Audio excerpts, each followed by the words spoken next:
The Eastern Cape community is reeling in shock following two gruesome incidents that have happened in the last 24 hours. The first incident was the killing of the local traditional leader, Mama Unogcinile Mtikhaga, and also the second one is the raping of 5 learners, which have happened in the early hours of this morning. But I am joined by the provincial spokesperson, Ms. Kuselwa Ranji, to tell us more about these incidents. Let's talk about the first incident first, Ms. Ranji. What exactly happened?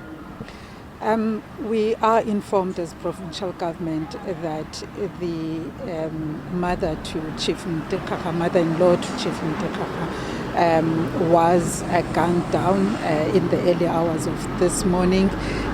Police are still really investigating the matter. Currently, what we know is that 2 unidentified men approached the home of Chief Mtikhaga, and that's when she got outside. She was then gunned down.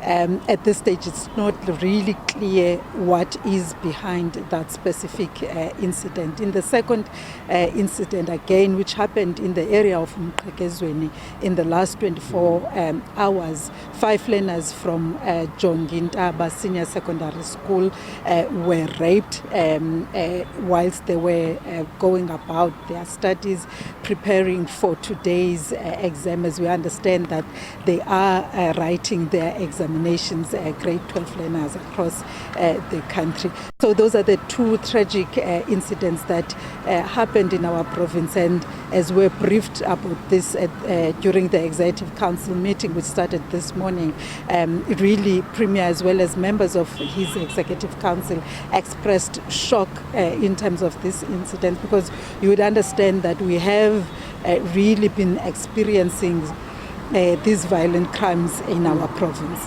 Yes, okay. So what is going to happen now with those learners? I understand that they were preparing for their examinations. So are they going to rewrite? And also in terms of the counseling services as well, is there any counseling that will be provided for them?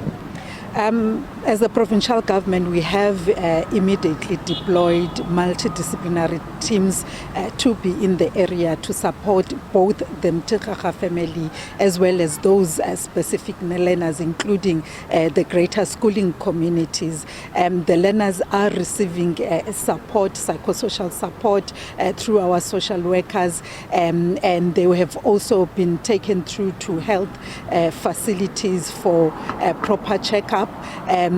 Through the Department of Education, we have also, using the relevant policies, offered those 5 learners options in terms of delaying their exams to a later stage. However, they were brave enough to say that they want to continue to write their examinations, and they are continuing to do so under strict support from social workers as well as law enforcement officers. They have again been removed from that community, and they are writing those exams in a place of safety. So they were preparing for their exams. Where were they? Were they at the school premises when this happened?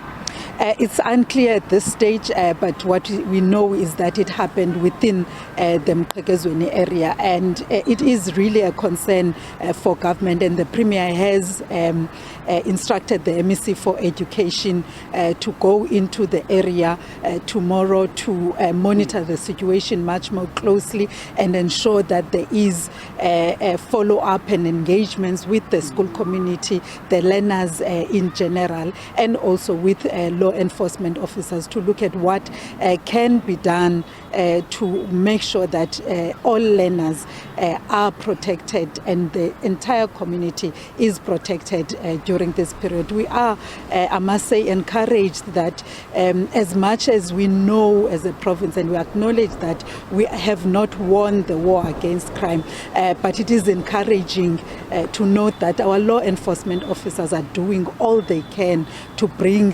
perpetrators of these various crimes to book.